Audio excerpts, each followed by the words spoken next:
എസ്തേർ അധ്യായം 16. രാജശാസനം. കത്തിന്റെ പകർപ്പ്. മഹാരാജാവായ അഹസ്വേരൂസ് ഇന്ത്യ മുതൽ എത്യോപ്യ വരെയുള്ള 127 പ്രവിശ്യകളിലെ ഭരണാധിപന്മാർക്കും നമ്മുടെ ഭരണത്തോട് കൂറുള്ള ഏവർക്കും അഭിവാദനങ്ങൾ അർപ്പിക്കുന്നു. ഉപകാരികൾ എത്ര വലിയ കാരുണ്യത്തോടെ ബഹുമാനിക്കുന്നുവോ അത്രയധികം പലരും അഹങ്കരിക്കുന്നു. അവർ നമ്മുടെ പ്രജകളെ ഞെരുക്കാൻ ശ്രമിക്കുക മാത്രമല്ല, ഐശ്വര്യം കണ്ട് സഹിക്കാനാവാതെ തങ്ങളുടെ ഉപകാരികൾക്കെതിരെ ഗൂഢാലോചന നടത്തുകയും ചെയ്യുന്നു. കൃതജ്ഞതാഭാവം മനുഷ്യനിൽ നിന്ന് നീക്കിക്കളയുന്നു. കൂടാതെ നന്മയറിയാത്തവരുടെ വീമ്പടി കേട്ട് അവർ ഇളകി വശാകുന്നു.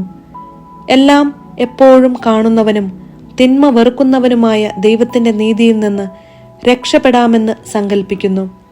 പലപ്പോഴും അധികാര സ്ഥാനങ്ങളിൽ നിയുക്തരായവർ നിഷ്കളങ്ക രക്തം ചൊരിയുന്നതിൽ ഭാഗികമായി ഉത്തരവാദികളായിട്ടുണ്ട്.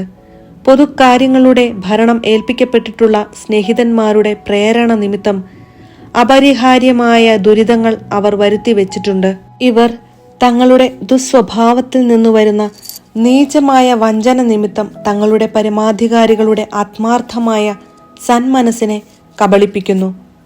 അയോഗ്യമായി അധികാരം കൈയാളുന്നവരുടെ വിനാശകരമായ പെരുമാറ്റത്തിലൂടെ നടത്തിയ ദുഷ്ടതകൾ പുരാതന രേഖകളിൽ കാണുന്നതിലധികം നാം അടുത്ത കാലത്ത് നടത്തിയ അന്വേഷണങ്ങൾ കൊണ്ട് തെളിഞ്ഞിട്ടുണ്ട്. ഭാവിയിൽ നമ്മുടെ രാജ്യത്ത് എല്ലാ മനുഷ്യരുടെയും ഇടയിൽ ശാന്തിയും സമാധാനവും പുലരാൻ നാം കൂടുതൽ ശ്രദ്ധ ചെലുത്തും. അതിനായി നമ്മുടെ ഭരണരീതി മാറ്റുകയും എപ്പോഴും നമ്മുടെ കൺമുൻപിൽ എത്തുന്ന കാര്യങ്ങൾ കൂടുതൽ സമഭാവന നിറഞ്ഞ പരിഗണനയോടെ വിധിക്കുകയും ചെയ്യും. ഹമ്മേദാഥായുടെ മകനും മക്കദോനിയക്കാരനും തീർച്ചയായും പേർഷ്യൻ രക്തത്തിന് അന്യനും നമ്മുടെ ദയയേതും തീണ്ടിയിട്ടില്ലാത്തവനുമായ ഹാമാൻ നമ്മുടെ അതിഥിയായി ഇത്രയും കാലം എല്ലാ ജനതകളുടെയും നേരെ നമുക്കുള്ള സന്മനസ്സിന്റെ ഫലം അനുഭവിച്ചു. നാം അവനെ പിതാവെന്ന് വിളിക്കുകയും എല്ലാവരും എന്നും അവനെ രാജസിംഹാസനത്തിന്റെ 2ാം സ്ഥാനക്കാരനായി കുമ്പിട്ടു വണങ്ങുകയും ചെയ്തു പോന്നു. എന്നാൽ അഹങ്കാരം അടക്കാനാവാതെ അവൻ നമ്മുടെ രാജ്യവും ജീവനും തട്ടിയെടുക്കാൻ തുനിഞ്ഞിറങ്ങി. കാപട്യവും കൗടില്യവും കൊണ്ട് അവൻ നമ്മുടെ രക്ഷകനും സ്ഥിരം ഉപകാരിയുമായ മൊർദെഖായെയും നമ്മുടെ നിഷ്കളങ്കയായ സഹധർമ്മിണി എസ്തേറിനെയും അവരോടൊപ്പം അവരുടെ ജനത്തെയും നശിപ്പിക്കാൻ അനുവാദം ചോദിച്ചു. ഇങ്ങനെ നാം അരക്ഷിതനാകുമെന്നും തൽഫലമായി രാജ്യം പേർഷ്യക്കാരിൽ നിന്ന് മക്കദോനിയക്കാരിലേക്കു കൈമാറുമെന്നും അവൻ കരുതി. പക്ഷേ അഭിശപ്തനായ ഇവനാൽ പൂർണ്ണനാശത്തിന് വിൽക്കപ്പെട്ട യഹൂദർ ദുഷ്ടത പ്രവർത്തിക്കുന്നവരല്ലെന്നും ഏറ്റവും നീതിയുക്തമായ നിയമങ്ങളാൽ നയിക്കപ്പെടുന്നവരാണെന്നും ഏറ്റവും ശക്തനായ ജീവിക്കുന്ന ദൈവമായ അത്യുന്നതന്റെ മക്കളാണെന്നും ഞാൻ കാണുന്നു. നമുക്കും നമ്മുടെ പിതാക്കന്മാർക്കും വേണ്ടി രാജ്യത്തെ ഏറ്റവും ഉത്തമമായ നീതിയിൽ നയിച്ചത് ആ ദൈവമാണ്. ആകയാൽ ഹമ്മേദാഥായുടെ മകൻ ഹാമാൻ അയച്ച കത്തുകൾ നടപ്പിലാക്കാതിരിക്കാൻ നിങ്ങൾ പ്രത്യേകം ശ്രദ്ധിക്കണം. കാരണം ഇതെല്ലാം ചെയ്ത അവനെ തന്റെ സകല ബന്ധുജനങ്ങളോടും കൂടെ സൂസായുടെ കവാടത്തിൽ കഴിവിലേറ്റിയിരിക്കുന്നു. എല്ലാറ്റിനെയും ഭരിക്കുന്ന ദൈവം അവൻ അർഹിച്ച ശിക്ഷ അവന്റെ മേൽ വേഗം വരുത്തിയിരിക്കുന്നു. ഈ കത്തിന്റെ ഒരു പകർപ്പ് എല്ലാവർക്കും കാണാൻ കഴിയും വിധം എല്ലായിടത്തും പതിക്കണം. തങ്ങളുടെ നിയമങ്ങൾ അനുസരിച്ച് ജീവിക്കാൻ യഹൂദരെ അനുവദിക്കണം. 12ാം മാസമായ ആദാർ 13ാം ദിവസം യഹൂദരെ നശിപ്പിക്കാൻ നിശ്ചയിച്ചിരുന്ന അതേ ദിവസം അവരെ ആക്രമിക്കാൻ ഒരുങ്ങുന്നവരുടെ പിടിയിൽ നിന്ന് രക്ഷ നേടാൻ വേണ്ട എല്ലാ സഹായങ്ങളും അവർക്ക് ചെയ്തു കൊടുക്കണം. എന്തെന്നാൽ എല്ലാറ്റിനെയും ഭരിക്കുന്ന ദൈവം താൻ തിരഞ്ഞെടുത്ത ജനതയ്ക്ക് നാശത്തിന്റെ ഈ ദിനത്തെ ആഹ്ലാദത്തിന്റെ ദിനമായി മാറ്റിയിരിക്കുന്നു. നിങ്ങളുടെ അനുസ്മരണോത്സവങ്ങളിൽ ഒന്നായി ഈ ദിനത്തെ നിങ്ങൾ അത്യാഹ്ലാദത്തോടെ ആഘോഷിക്കുവിൻ. അങ്ങനെ ഇന്നും എന്നും നമുക്കും വിശ്വസ്തരായ പേർഷ്യക്കാർക്കും ഇത് രക്ഷയുടെയും നമുക്കെതിരെ ഗൂഢാലോചന നടത്തുന്നവർക്ക് നാശത്തിന്റെയും ഓർമ്മ ആയിരിക്കട്ടെ.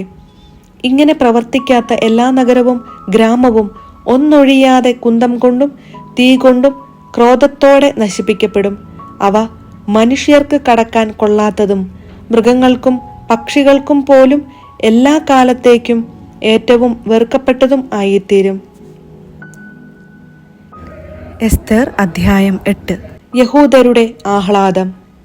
ഈ എഴുത്തിന്റെ ഒരു പകർപ്പ് ഒരു കൽപ്പനയായി എല്ലാ പ്രവിശ്യകളിലും പ്രസിദ്ധീകരിക്കുകയും ജനതകളുടെ ഇടയിൽ വിളംബരം ചെയ്യുകയും വേണ്ടിയിരുന്നു.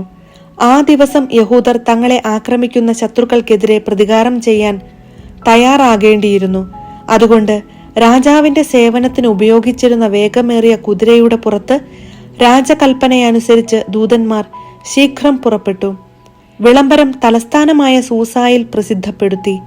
സൂസ നഗരമാകെ ആർപ്പു വിളിക്കുകയും ആഹ്ലാദിക്കുകയും ചെയ്യവേ മൊർദെഖായി നീലയും വെള്ളയുമായ രാജകീയ വസ്ത്രവും ഒരു വലിയ സ്വർണ്ണ കിരീടവും നേരിയ ചണനൂൽ കൊണ്ടുള്ള ചെമന്ന മേലങ്കിയും അണിഞ്ഞ് രാജസന്നിധിയിൽ നിന്ന് പുറപ്പെട്ടു. യഹൂദർ പ്രസന്നരായി. അവർക്ക് സന്തുഷ്ടിയും ആനന്ദവും ബഹുമാനവും കൈവന്നു.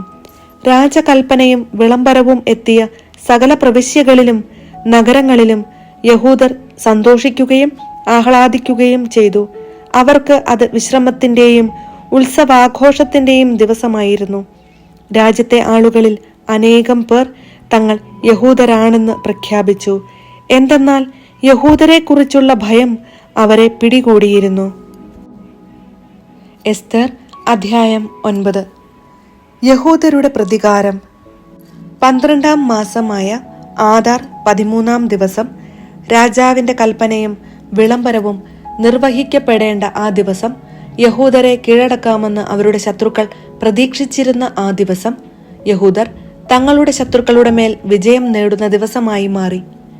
അഹസ്വേരൂസിന്റെ എല്ലാ പ്രവിശ്യകളിലും തങ്ങളുടെ നഗരങ്ങളിൽ യഹൂദർ തങ്ങളുടെ നാശം ആഗ്രഹിച്ചിരുന്നവരെ വധിക്കാൻ ഒരുമിച്ചുകൂടി. ആർക്കും അവർക്കെതിരെ നിലകൊള്ളാൻ കഴിഞ്ഞില്ല.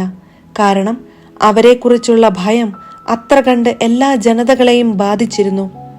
പ്രവിശ്യകളിലെ എല്ലാ പ്രഭുക്കന്മാരും ദേശാധിപതികളും നാടുവാഴികളും രാജസേവകന്മാരും യഹൂദരെ സഹായിച്ചു.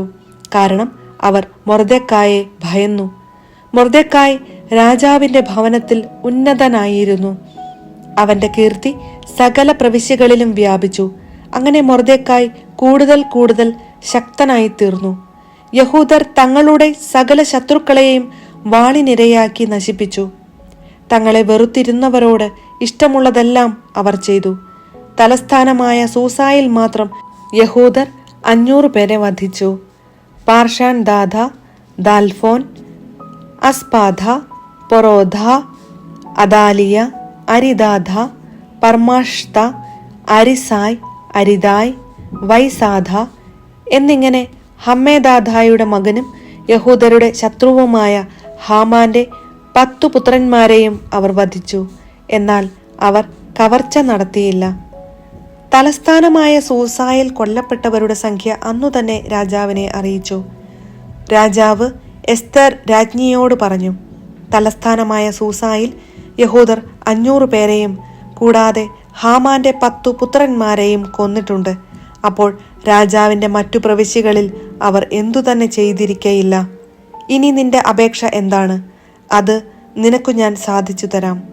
നിന്റെ അടുത്ത ആവശ്യമെന്ത്? അത് നിവർത്തിച്ചു തരാം.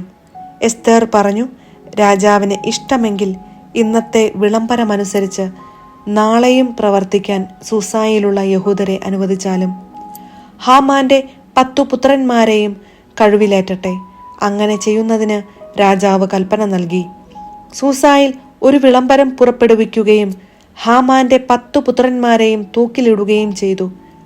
സൂസായിലുള്ള യഹൂദർ ആദാർ മാസം 14-ാം ദിവസം ഒരുമിച്ച് കൂടി സൂസായിലെ 300 പേരെ വധിച്ചു. കവർച്ചയൊന്നും നടത്തിയില്ല. രാജാവിന്റെ പ്രവിശ്യകളിൽ ഉണ്ടായിരുന്ന യഹൂദരും തങ്ങളുടെ ജീവനെ രക്ഷിക്കാൻ ഒന്നിച്ചുകൂടി. ശത്രുഭീഷണിയിൽ നിന്ന് അവർ വിമോചനം നേടി. തങ്ങളെ വെറുത്തിരുന്ന 75,000 പേരെ അവർ കൊന്നു. പക്ഷേ അവർ കവർച്ച നടത്തിയില്ല. ഇത് ആദാർ മാസം 13-ാം ദിവസം ആയിരുന്നു. 14-ാം ദിവസം അവർ വിശ്രമിച്ചു. അത് ഉത്സവത്തിന്റെയും സന്തോഷത്തിൻ്റെയും ദിനമായിരുന്നു. എന്നാൽ സൂസായിലെ യഹൂദർ 13 14 ദിവസങ്ങളിൽ ഒന്നിച്ചു കൂടുകയും 15-ാം ദിവസം വിശ്രമിച്ചുകൊണ്ട് അത് വിരുന്നിൻ്റെയും സന്തോഷത്തിൻ്റെയും ദിനമാക്കുകയും ചെയ്തു. ഇതുകൊണ്ടാണ് ചെറിയ പട്ടണങ്ങളിൽ വസിക്കുന്ന ഗ്രാമീണരായ യഹൂദർ ആദാർ മാസം 14-ാം ദിവസം സന്തോഷത്തിൻ്റെയും വിരുന്നിൻ്റെയും വിശ്രമത്തിൻ്റെയും സമ്മാനങ്ങൾ പരസ്പരം കൈമാറുന്നതിൻ്റെ ദിനമായി ആചരിക്കുന്നത്. പൂരിം തിരുനാൾ. മൊർദെഖായി ഇതെല്ലാം രേഖപ്പെടുത്തി.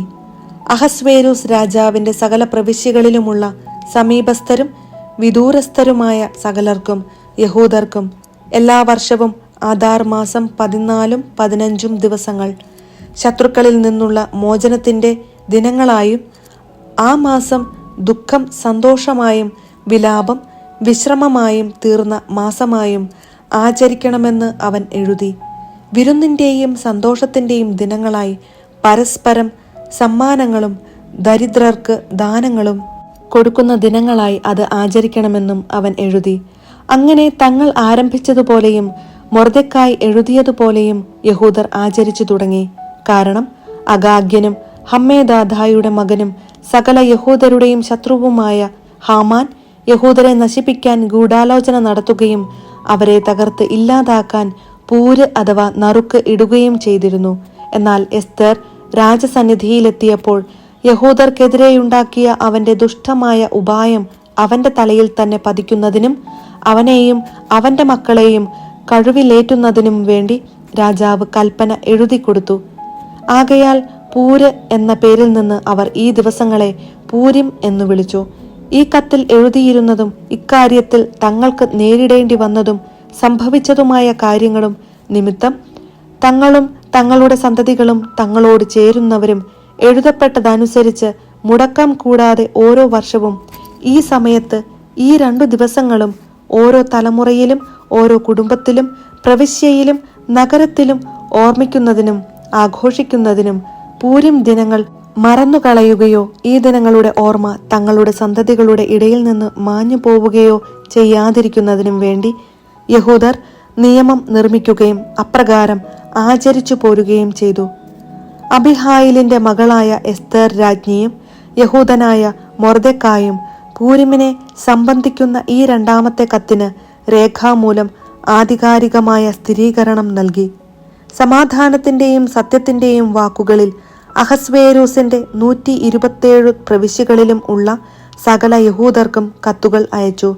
പൂരിമിന്റെ ഈ ദിനങ്ങൾ നിശ്ചിത കാലങ്ങളിൽ യഹൂദനായ മൊർദെഖായും എസ്തർ രാജ്ഞിയും യഹൂദരോട് ആജ്ഞാപിച്ചതുപോലെയും യഹൂദർ തന്നെ തങ്ങൾക്കും തങ്ങളുടെ സന്തതികൾക്കും വേണ്ടി ഉപവാസത്തെയും വിലാപത്തെയും കുറിച്ച് തീരുമാനിച്ചതുപോലെയും ആചരിക്കുന്നതിന് വേണ്ടിയായിരുന്നു അത്. എസ്തർ രാജ്ഞിയുടെ കൽപ്പന പൂരിമിന്റെ ഈ ആചാരങ്ങൾ ക്രമീകരിക്കുകയും അവ രേഖപ്പെടുത്തുകയും ചെയ്തു.